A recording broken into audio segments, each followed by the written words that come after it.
Let's talk Netflix stock. I saved this one for Hannah Claire. Oh. Why? Because they've lost 40% of their value in 3 weeks. Now, these topics are always kind of up in. You have to be careful, like how the people you're reading from frame the article, because let's put it this way. However down Netflix stock is, I'm sure they're still doing plenty fine. Yeah. They make a lot of money. I know that they're always operating at a loss because they're constantly investing in new media. Sure. And are they down from last year? Because I would assume during 2020 and 2021, they had a particularly successful year. Like if they're down by 40, but they're about where they were in 2019, they're probably doing okay. Well, let's see. It says, since the beginning of 2022, shares of streaming service behemoth Netflix have lost a stunning 40% of their value, owing to dismal new client data and industry analyst downgrades, all of which may be a harbinger of a far more difficult future for a corporation that once had no competition. I think that speaks to the heart of it right there, is just how much competition is coming out right now. Shares of Netflix were down nearly 12% in the morning trading at the beginning of this week, after the stock dropped more than 20% Friday following reports that the streamer had been weaker than expected fourth quarter subscriber results and a pessimistic outlook from the first quarter of the new year. Executives were blaming the latest, COVID variant, Omicron, because it's always the fault of COVID every single time. That makes sense. Didn't Netflix do well because of COVID? Because Exactly. everyone had to stay home? This is the best part of it. You can literally come up with an argument for anything. Well, it's COVID and maybe they don't have a job, so maybe they can't afford Netflix. Like you can, it's literally, you can make an excuse of this for any industry, for anything, if you think hard enough about it, right? Yeah. So it says Netflix could lose as many as 750,000 subscribers in Great Britain as their titles rank among the most streamed in Europe, according to a report from The Guardian. It's part of a larger trend that has seen legacy Hollywood studios remove more of their content from Netflix in order to build their own streaming services. That's what's going on with CBS All Access, with Peacock, HBO Max. I mean, there's literally a dozen of them now at all times. It says, and then I want to go to this other article. It says Netflix has blamed the recent quarter low subscriber growth on the COVID-19 outbreak, as well as rising streaming competition. As is customary, the firm did not address consumer dissatisfaction, which it's most awakened. Okay, they're going to get into... As is customary. Yeah, well, they're going to get into more biased stuff there about left-wing content and climate change, blah, blah, blah. I don't care about that stuff. I do think that plays a factor, but I don't think it plays the factor that a lot of these out. I'm always very careful to look at where the news, I have my news article sites that I go to, and I know where their bias tends to lie, and I don't think it's relevant enough to make a point here. But this other article does address a bunch of the concerns. Now, the first one they list is get woke, you know the rest. We're going to ignore that one. I'd like these other reasons that they give better. I think they're more relevant to the average person. We forget sometimes that we're involved in this, whether we like to admit it or not, culture war of sorts, where we pay attention to this stuff, but a lot of people don't. Like I know people that have very little knowledge of what's going on outside of the fact that they might see a movie that has stuff like that in it and they don't like it, but they don't know why they don't like it. They just think the storytelling's bad, right? So these other reasons feel more concrete to me.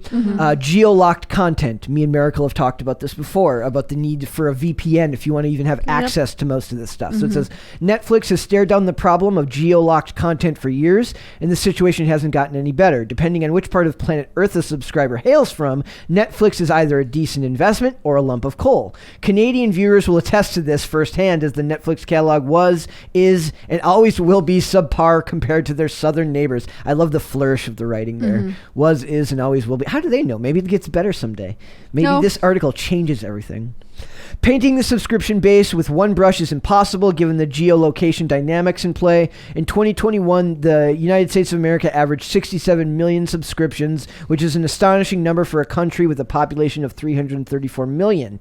In other countries, those numbers were far lower. What's interesting there is, like, I wonder if a lot of it has to do with, like, I don't know if there's Netflix in Saudi Arabia, but there's definitely a whole crap ton of stuff that wouldn't be allowed to be played in Saudi Arabia. Some of it has to do with licensing deals, meaning that whoever owns the rights to Doctor Who may be able to play it in one country, but will not have access to play it in another. The same thing goes for every movie has its own licensing deals. One of my biggest pet peeves is when I'm looking on like Amazon Prime and there's like a show I've been rewatching very slowly, and then all of a sudden you get the dreaded like expires in 14 days. And I'm like, I don't have time to watch all this in the next 14 days. Sure. I barely have enough time in the day to watch anything that I want to watch for fun. Yeah. Most of what I'm watching because we're reviewing or I'm just working. So it's like when I go to bed, this job's ruined watching TV for you. Yep. It was one of the things I worried about. I was like, I didn't like the idea that it would damage but the stuff that I love will always be there. And those are things that I watch before I go to bed. That I've seen so many times that I don't have to actually be paying attention to it. It's like comfort food, but it's comfort entertainment. Yeah, I get you. Everyone has that show for them. I have about 50 of those shows.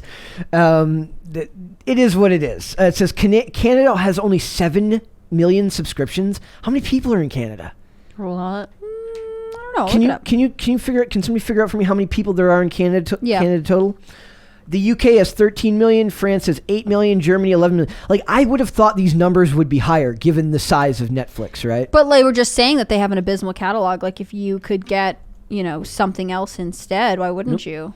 They list price hikes. 38 million. Sorry. Thank you. Okay, so I was that's actually a about to pretty say good the same amount for a country of 38 million. But like, what's what percentage of Americans have a Netflix account? It said 67 million Americans in a country of 334 million, and then 7 million Canadians in a country of 30-something million. That's a pretty good number.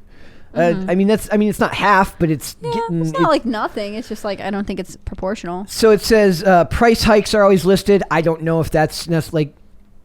For me, I guess maybe it's just because you have to accept that it's going to keep happening. The price hikes are always going to be there. Usually once a year, Netflix raises it in the new at the new year. But if you're competing against like Amazon Prime streaming service, that's already like, it's sort of a staple. Amazon Prime has the best business model because then you get free shipping on your... I would never get rid of Amazon Prime. You're getting a package. Yeah, I would never get rid of Amazon I Prime. wish they would roll Audible into it. That's really killing me that it's like a separate thing. Yep. Like right now I have just about all of them except for like Peacock and the CB, like for the network specific ones that I'm just, there's not enough there for me to watch, but it usually ends up being like you have 3 to 4 things from each one of these places that are good enough to keep it. But if you can't even get that, like here, so they list price hikes. The other one says no patience when developing IPs. All of these companies have become like really, really half-assed IP farms, meaning that they're constantly looking to build new properties, but they still live and die on having The Office or Seinfeld there. That keeps people coming back. Netflix doesn't have any patience when it comes to creating new stuff. They get 2-3 seasons and then they cancel it.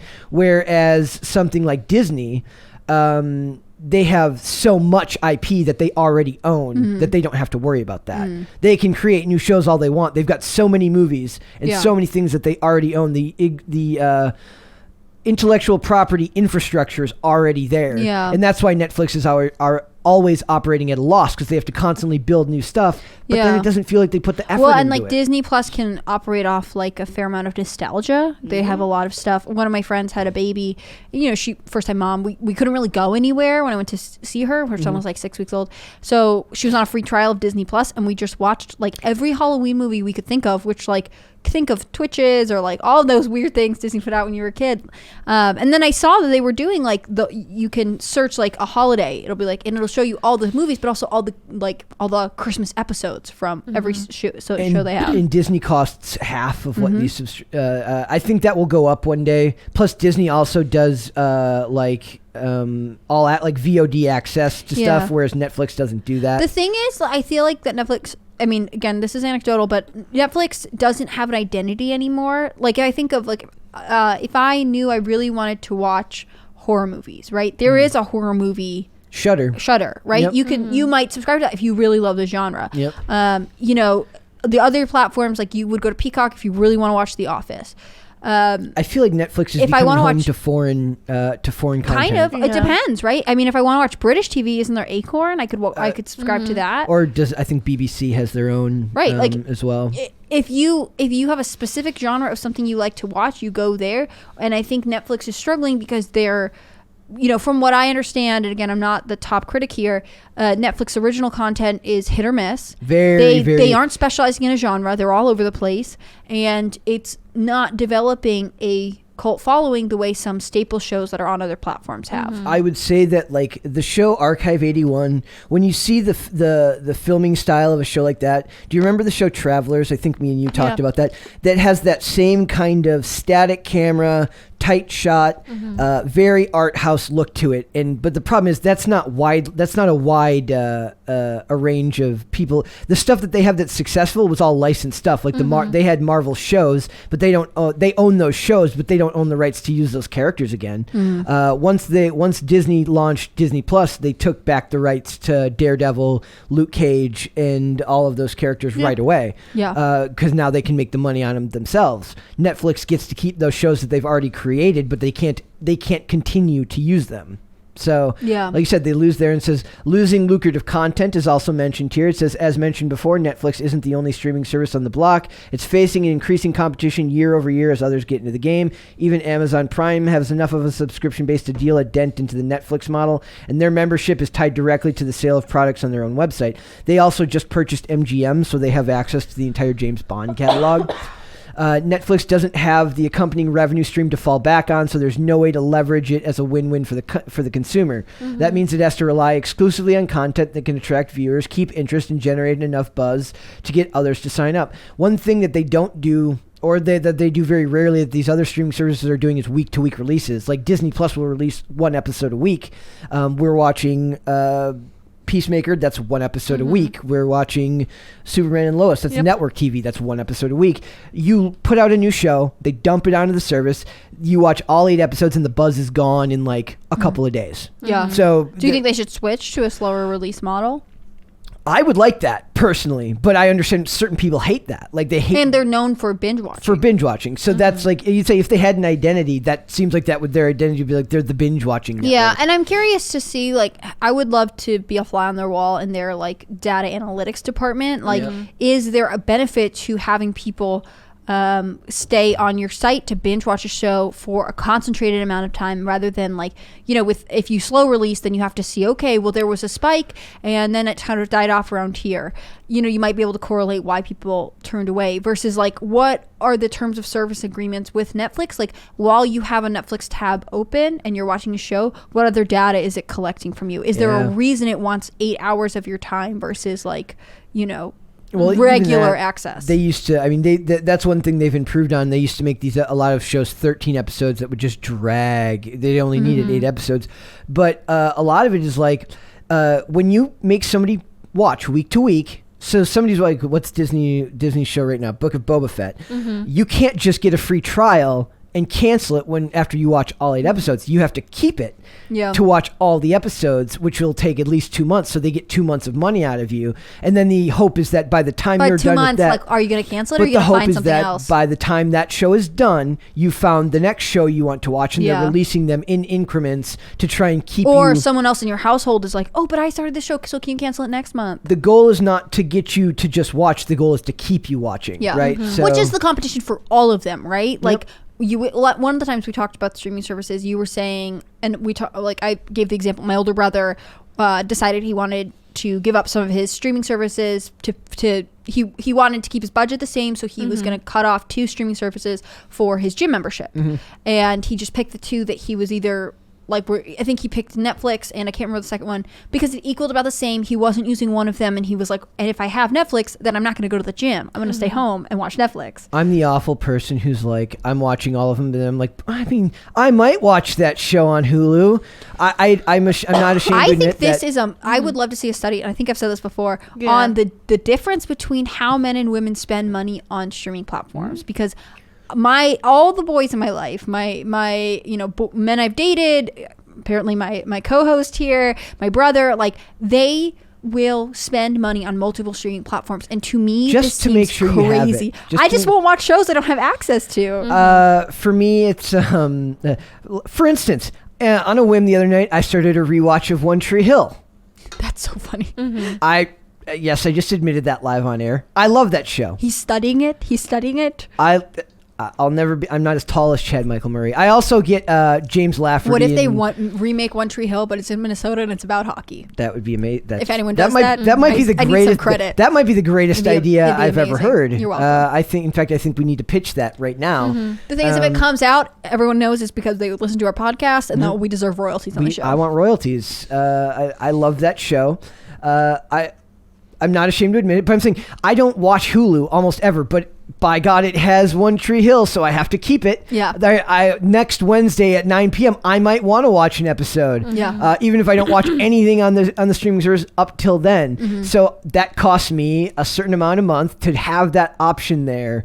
That might be a guy thing. I don't know. I'm not saying it is. This is totally anecdotal, but like my deep suspicion is that some of the multiple streaming, the likelihood that you'll have multiple streaming accounts, I think it has a gender bias to it. Could be. It says the other big two ones are relying too much on established properties. Netflix spent $600 million on the rights to stream Seinfeld, which is no small number. It is also a bigger part of the bigger problem. The company's overall reliance on big name hits, meaning that these shows have already existed. They're not going to reap the benefits of them long term, but they're also not giving their new shows time to become, they're never going to have shows that are that culturally significant again, because I think part of that is all the shows they're talking about that are like that, your Curb Your Enthusiasms, your Seinfelds, your The Office, were all network properties that were week to week, a decade, 2 decades ago, that are so ingrained in the cultural zeitgeist that I don't think that we're going to get many shows like that anymore. I don't know how many times that happens in a lifetime. I feel like Netflix needs to have they need to collect as many writers that look like they have potential to sit them down and have them watch like Friends, The Office, stuff that has cult followings, and then be like, analyze it and produce something similar. It'll never happen. They just can't. Well, I think part of it, they can't do because then they get distracted by weird things that have to go in. The identity politics will have to go in. Identity politics, or they're like, yes, let's do that. But every single if I name Friends, The Office, and Parks and Rec, right? Yeah. They all have maybe 20 episodes per season, and they just they'd be like, okay, we see what you're saying, you need long form storytelling, but we don't want to do that. Instead, let's make a worse version of this and cram it into 8-hour episodes. It just doesn't. It's like they can't figure it out, and instead of just realizing they're bad at it, they are getting lost in this creative minefield. I just don't know what's going to happen. Is your Seinfeld, your Office, and your Curb Your Enthusiasm, they're just going to get passed around every few years to different services. We'll make a higher bid so that they can use it to attract customers and hopefully find a way to keep them. And I think they'll just. I remember there was a time when there was a countdown with the last time when the Office was taken off of Netflix. Yeah. There's another one that I'm not remembering. Another Friends show. was a big one. I'm saying Friends. Friends was a big one. And then this is close to my heart. They took Gilmore Girls off at the start of this year. And I wasn't even, sort of like your One Tree Hill thing. I rewatched that show it's bad. I don't think I've seen other movies or TV shows. I've only seen Gilmore Girls. I love Sophia Bush. Well, I've never seen all of One Tree Hill, but for me, it's Gilmore Girls. That's like my go-to watch. I'll sit down and watch it seriously. I will sit down. I will watch it while it's on the background. It's like my show. And knowing that it was coming off made me watch it more. I wasn't watching it, and I was like, but I'm going to lose access to it. Exactly. So I started it again. You got to be careful. It says the company is going to have to make some major changes if they want to survive while courting content that others might have ignored. For example, if Netflix ever got into live sports broadcasting, they might have to go that route eventually, but then they're just becoming a regular network. They should take the Olympics. Could be. They could be. That would be interesting. I wonder how they would do that with because so much product placement goes into those. They wouldn't be able to broadcast them. But I feel like Netflix commercial free. Should go to NBC. This is just I'm just coming up with this off the cuff here. They should go to NBC and be like, and NBC is not sending a lot of their on-air talent to China over security concerns right now. So I don't know what Netflix's presence in China is like, but I think they should go to NBC and be like, look, we know you're not going to stream certain sports, so let us do it. But then they could produce watching the actual sport, but then they also have access to the athletes and producing mini-sode meet the athletes leading up to it. There are so much they could do there because they are used to producing multiple kinds of content, you know. But they have not hired me as an executive, so they're not taking any of my business advice. If you had to get rid of, you have Netflix? Which ones do you have right now? Right now I have access to Netflix, HBO Max, Hulu, Amazon Prime. Which Amazon of those Prime, do you personally pay for?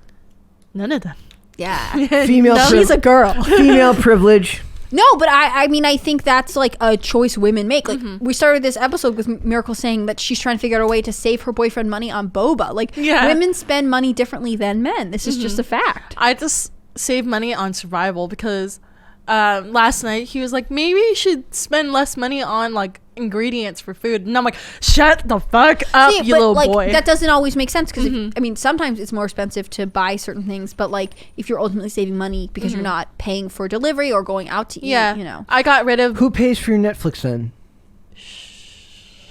I'm not using Andy's ex's Netflix. So let's put it this way: guys can't do that because we don't have the ability to just ask women to do it because guys are the ones buying it. See, I'm gonna tell you, when my brother got this is younger sister leech privileges. When my brother got off Netflix, it made a decision that we all got off Netflix. When my stepmom canceled we had like a family Netflix account, and she canceled it after that movie that was like really unpopular about Cuties, yes. So she canceled it then, but I think she would have canceled it anyways. This is a lady who got us off cable because she decided it was too much money. And then I just never independently felt the need, like I would pay for my brother's, you know, like every couple months I'd send him like $10 for the account. I tried to not be a total leech, but like it has never inspired me to then get my own. It's just like, well, I no longer consume media. And that again might be personality. And there's stuff you have to have, because I told Miracle, I said, we have to have because we're watching these shows for the thing. I said, you can't just not I said, you can probably submit it for reimbursement here now because it's part of your job. Because we're like part of a media company. Because it's part of your job. But you can't just not watch it. You have to watch it. So you have to find a way to do it. So she's just more resourceful than me. Like literally, she'll go downstairs to watch it. I'll pay for the streaming service so I don't have to be around people while I watch it. Well, you know that living room area that's in the main level? We can watch it there. Nobody goes there. But then there have been people walk by. Then I have to look at people. I used to work there, and it can be a hard space to work. I have to. Well, if I watch TV there, nobody bothers me. What I want is like for all the TVs in the house that have access to these, for us to start like being like, okay, from 1 to 3, no one's allowed to be in that room because we're watching the show for work. Instead of like some companies have like meeting spaces you can check out. We check out like the HBO. I think you could be on something here, because for me it really is about college campuses do that. It really is the convenience for me. I need to know that I have access to it and I can go and get away and be by myself to do that. And to do that, I don't want to have to do that at the expense of other people. Like literally, I could have just gone downstairs to watch all the HBO Max stuff for this, but I bought it just so I could watch it in my room. Like, so yes, maybe it's just my antisocial personality is costing me money. Well, and also like you mentioned with One Tree Hill, there's a possibility that maybe in the future you might want to watch that one episode. So you come on, and I don't want to be judged for the fact that I'm watching One Tree Hill. I don't want anybody clicking and I don't want anybody screwing up my settings. Like, how the hell did Ice Road Truckers get on here? I'm not watching Ice Road Truckers. I actually right now. like that show. I'm giving an example. Like, I was about to say, I feel like that's a jab at me because I actually like that show. Let me ask, what do you think Netflix, for you, what's one thing Netflix would have to do to sort of turn things around? Mine goes up to the one that I said. Get rid of your white people that skip the show. But the one that I said is the least important is the one that they would have to do to change things for me. But I also acknowledge what did you say? The culture war stuff, all the identity politics driven shows. But like I said, I acknowledge that I am not the general consumer. I am very enamored and well into to this cultural shift, to this cultural what we're going through right now. I don't see myself as the average consumer, so I don't necessarily consider myself the demographic of this article. So I think my answer might be they need to market to men. Well, they need to seem like a practical necessity to men. That's done on purpose, though, because it's still proven, or it's still considered true that women can control the money in the household. So almost all products are marketed to women. Yeah, but that's what I'm saying. So when women are like, we don't need that. We have 3 other streaming services. Whereas if they were like to like market to men, and men would be like, look, I just have to have it. Like men will get it. Video games do that. Like men get their PlayStation account. They get their Microsoft. Like they're not going to give up the video games. I think that's the thing. Like I think they need to figure out how they can make it so men are like, honey, I'm putting my foot down. We must have Netflix. Exactly. Well, that you could be onto something right there. I know. Yep. Thanks for watching this clip, guys. If you want to see full episodes or follow us on social media, links are in the description below. Bye.